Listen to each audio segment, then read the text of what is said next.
Hello, everybody. I'm Paul Beckwith, and in this video, I'm going to talk about the ocean current, specifically in the southern hemisphere that circumvent Antarctica.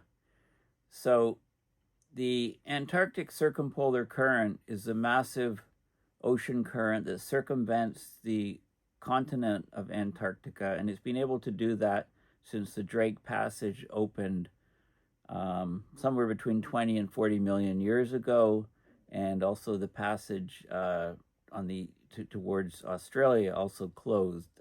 That meant that Antarctica had no land blocking ocean currents from circulating around the whole continent.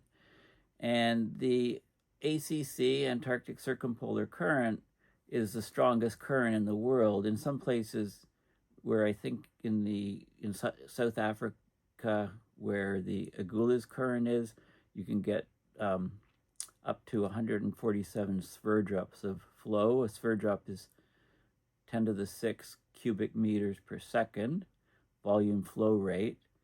To give you an idea, all the rivers of the world have a total flow rate of about 1 sverdrup. So we're talking about 147 at the peak for the Antarctic Circumpolar Current. And as you go closer to, well, which direction does it flow?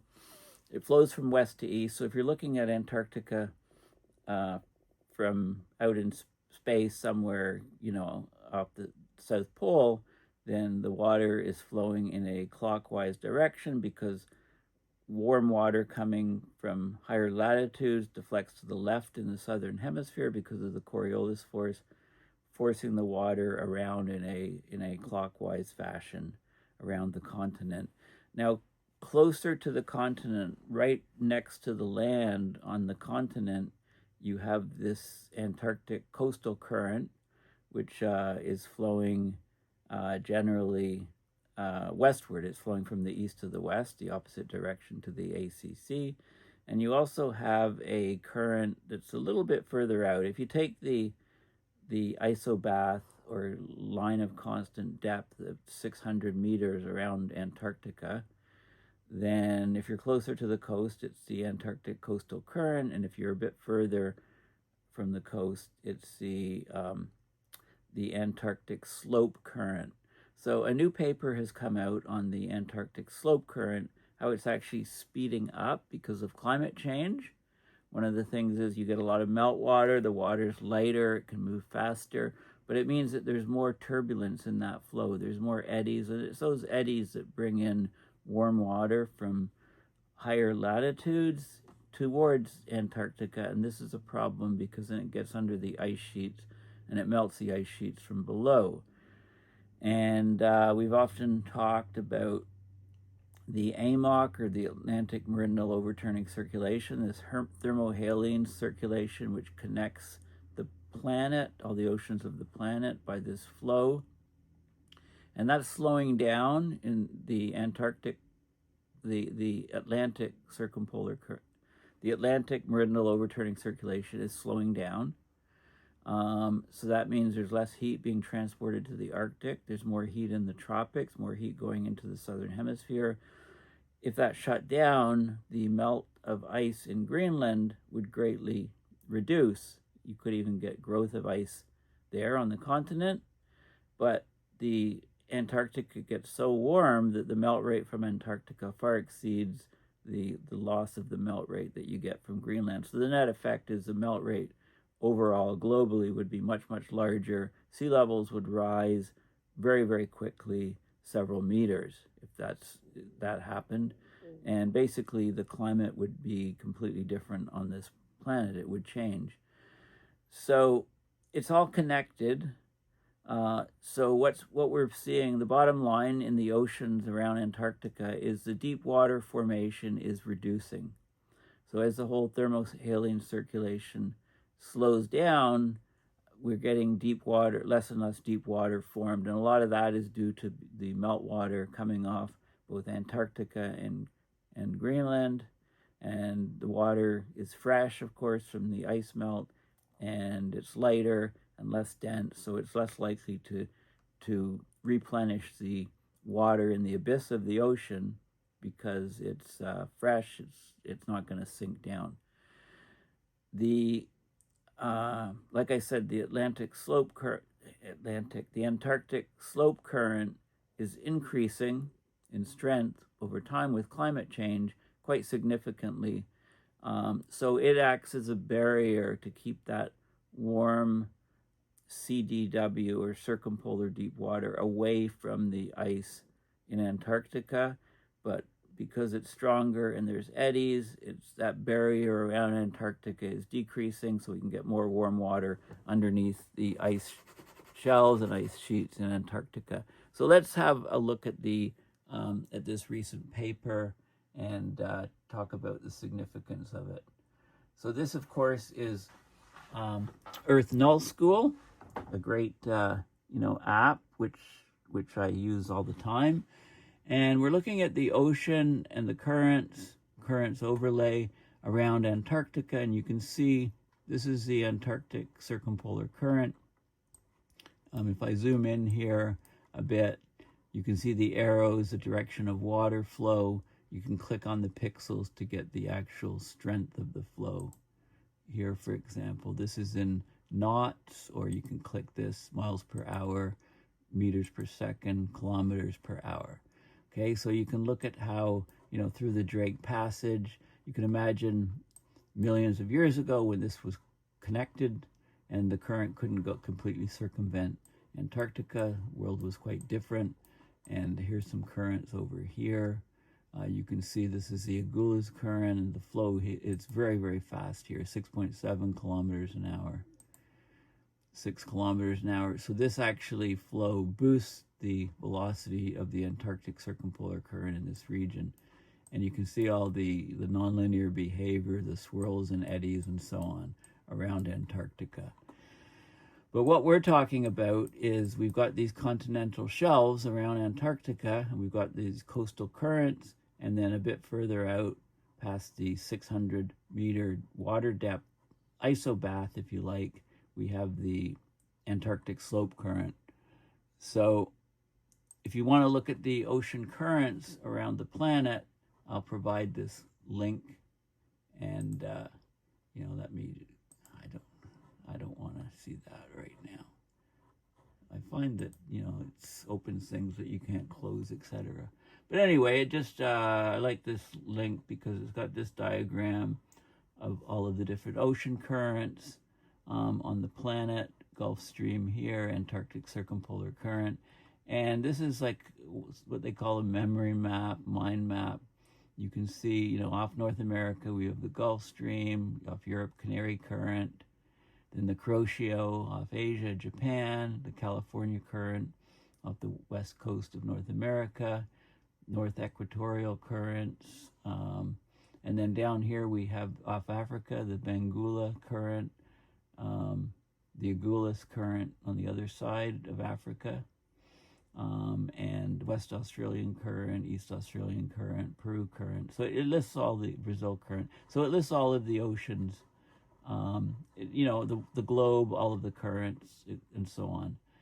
So it's a decent map, and then there's more details from that, descriptions of the different currents and stuff. So it's a good link for getting that. This is the article that prompted me to do this video, May 23rd, 2025, phys.org. Antarctica has its own shield against warm water, but this could now be under threat, is the article.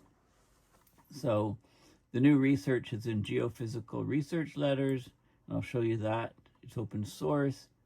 Antarctic's basically, the melting of the ice is disrupting the current. It's adding a lot of warm, fresh, like fresh water to that region. That puts the continent's last line of defense at risk.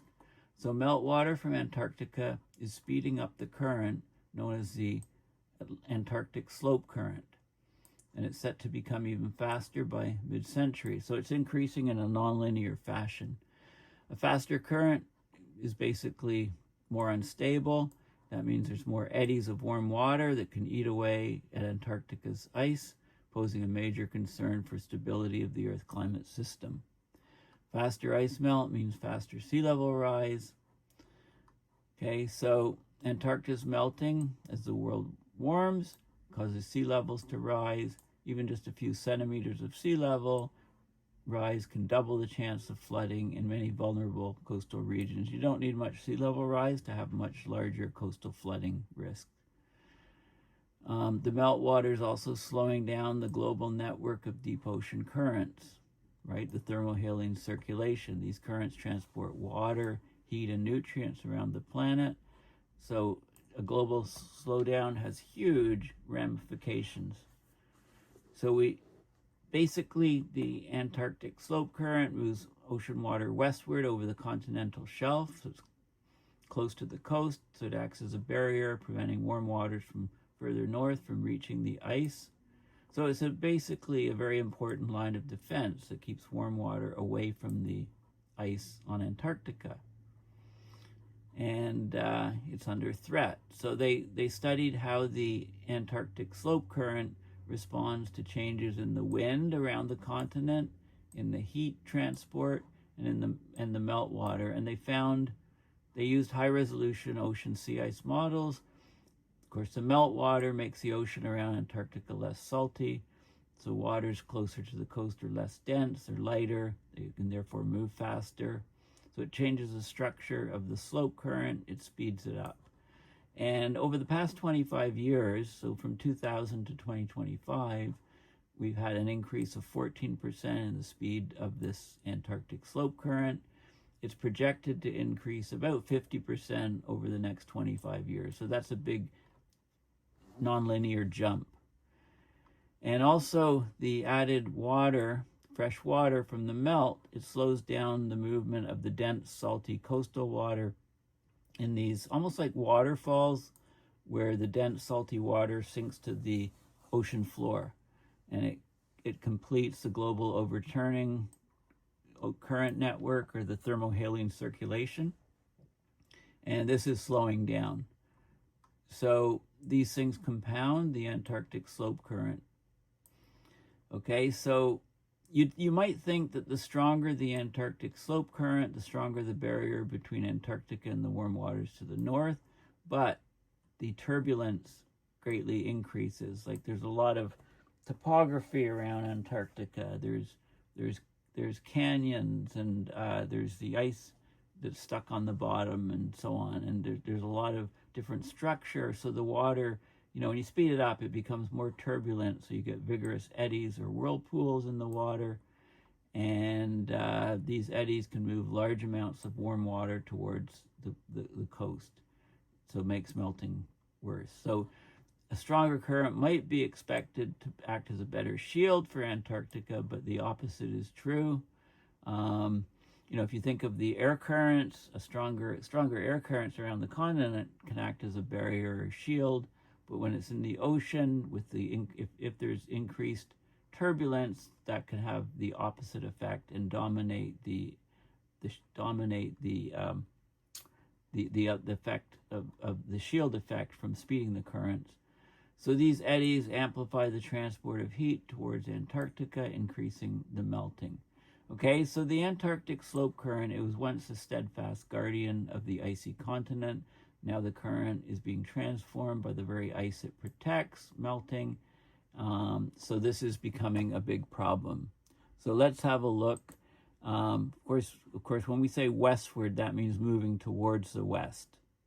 Okay, just a definition. Some people get confused as to what these terms mean: westward, eastward, westerly, easterly. Westward is to moving towards the west. A westerly current or a westerly wind is from the west. Okay, so the jargon is a little bit confusing.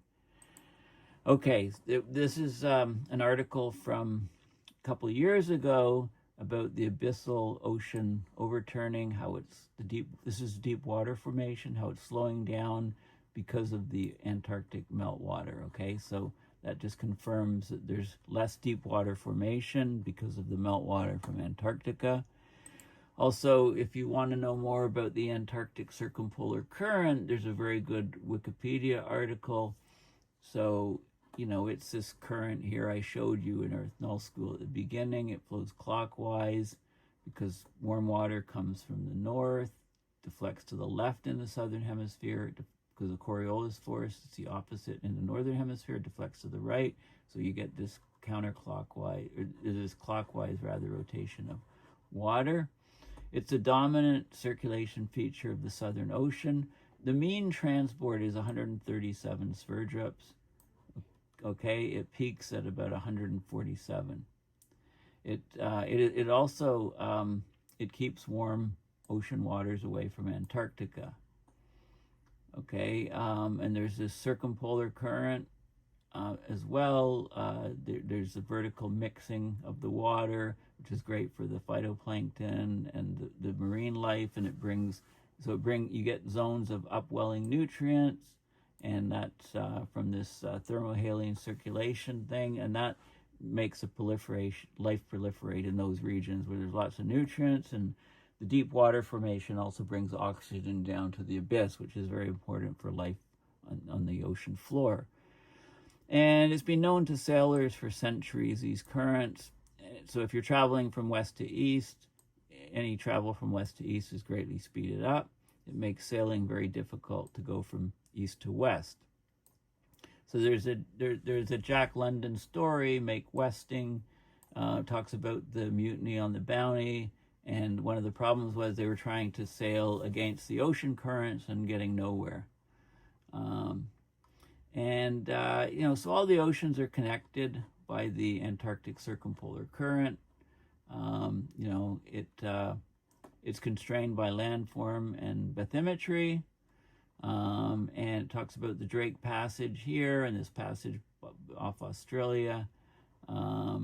It talks about different, like the polar front, the subantarctic front, southern Antarctic circumpolar front. So different details of it, and interesting circumpolar deep water.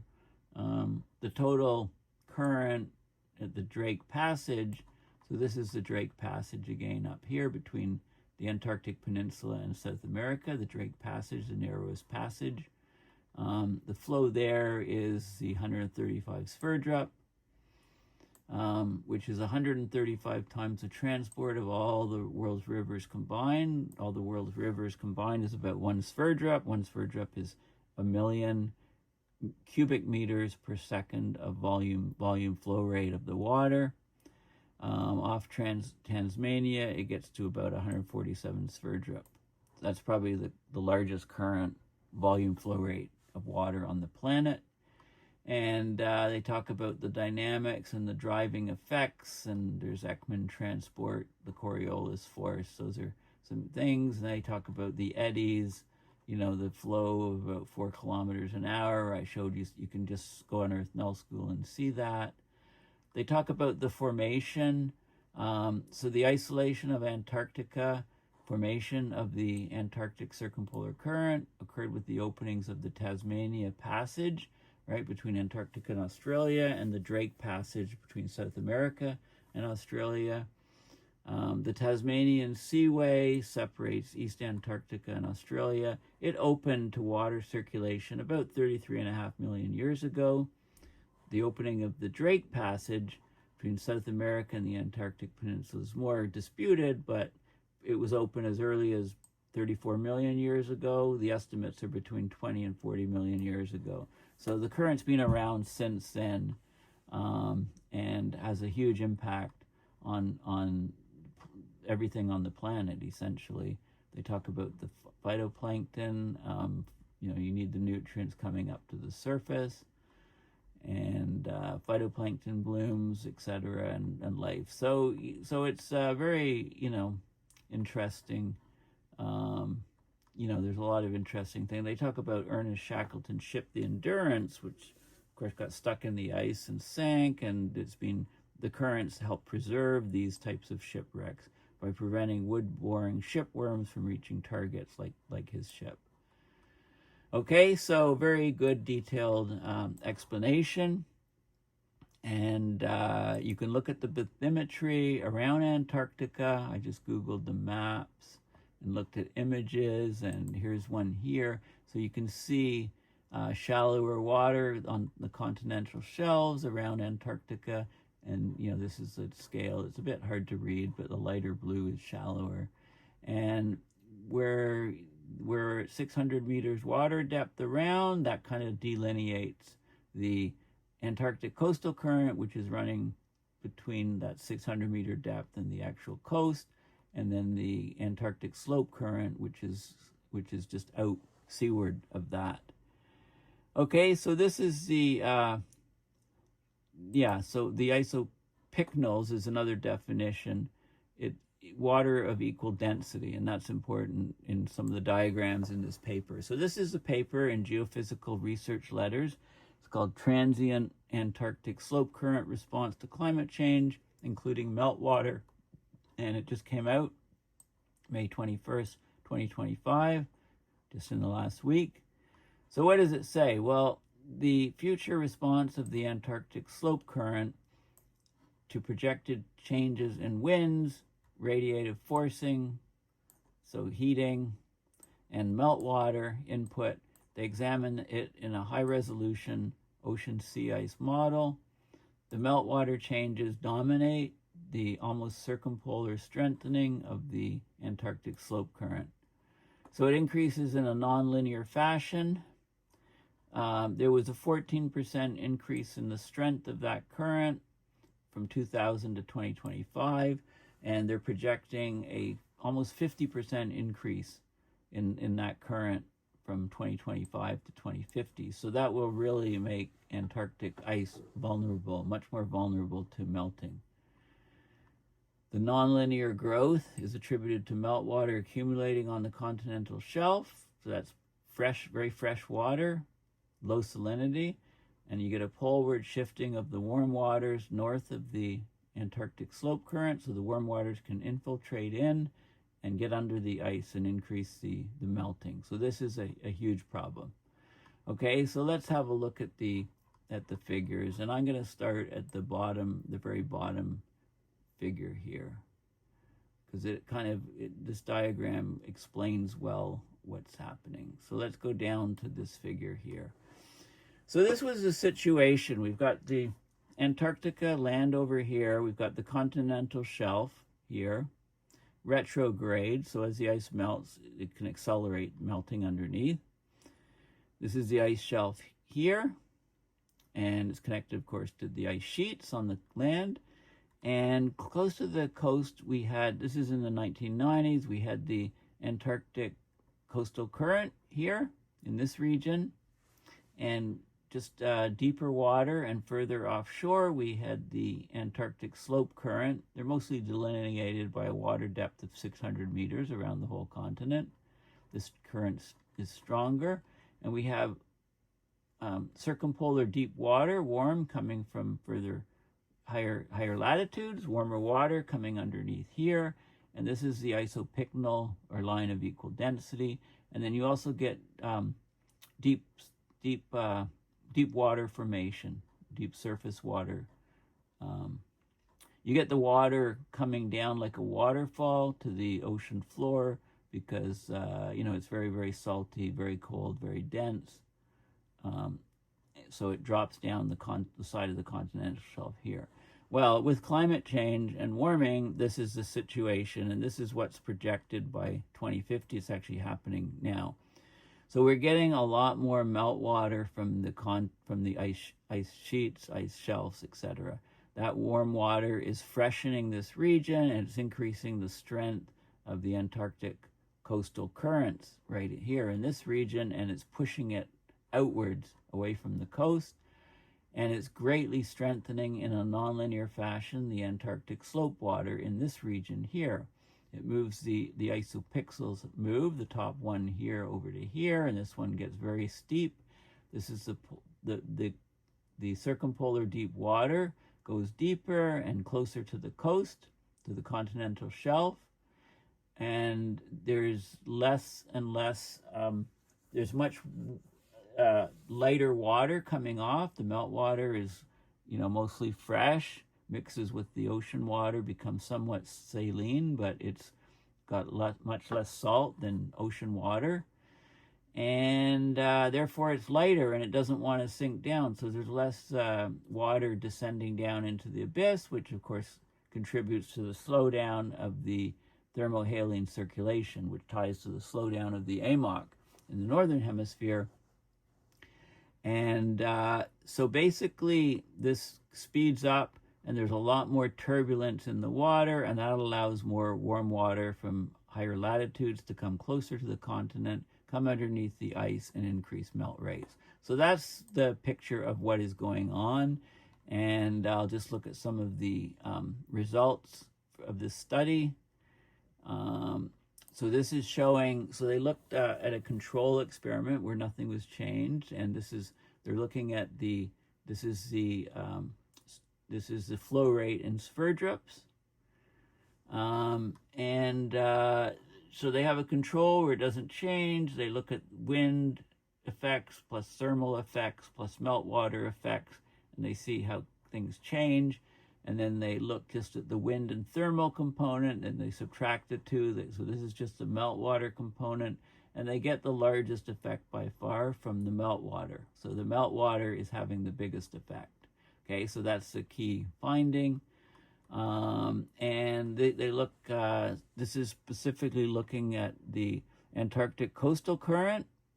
So they have the control here over time, wind plus thermal, very small increase of the westward transport in Sverdrup, but wind plus thermal plus meltwater, okay, compared to wind plus thermal, the meltwater is causing a huge effect on both the Antarctic coastal current and the Antarctic slope current. Look how nonlinear it is here for the Antarctic slope current. It's going to jump right up and almost, it gets huge, and it completely reduces the barrier to warm water intrusion from higher latitudes against the continent of Antarctica. Very bad news.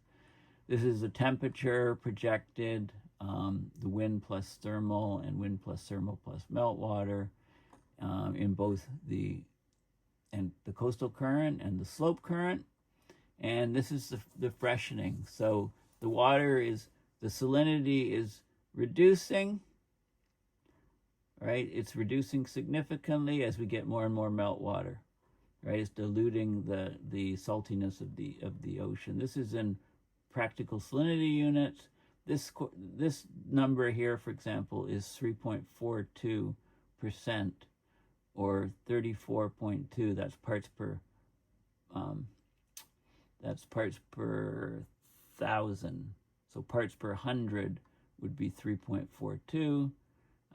Which would be 3.42% salt, basically. So the salinity, these numbers drop, the water gets fresher, lower salinity in both those regions. And this is a thermal wind transport. Okay, so those are the key factors. I want to go down here. This shows, this is the distance from Antarctica, normalized distance, and the water depth. And this is the zonal velocity in meters per second. So the direction changes, it's as you go further out. This is control.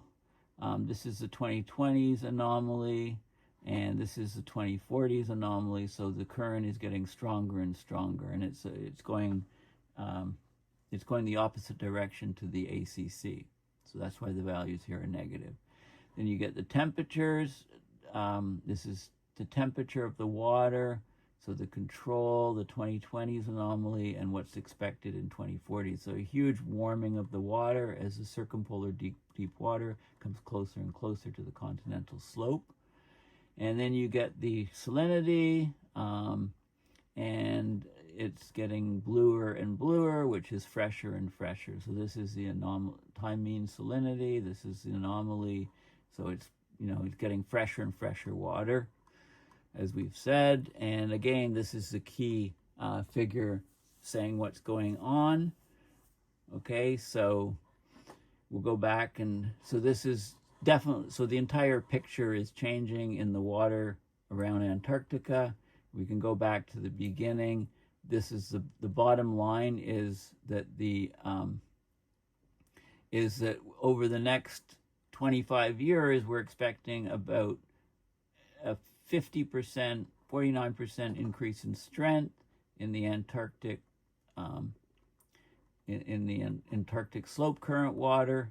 And this is the barrier that protects the ice, stops it from melting, keeps warmer water from northern regions. Well, we're talking southern hemisphere, so higher latitude region. So lower latitude regions, warmer water coming down can do it in much greater quantities and cause a great increase in the speed of the Antarctic Slope Current, and therefore it's the eddies that are expecting to bring in all the warm water and basically remove the shield of water, the currents in the water around Antarctica that protect the ice at the moment.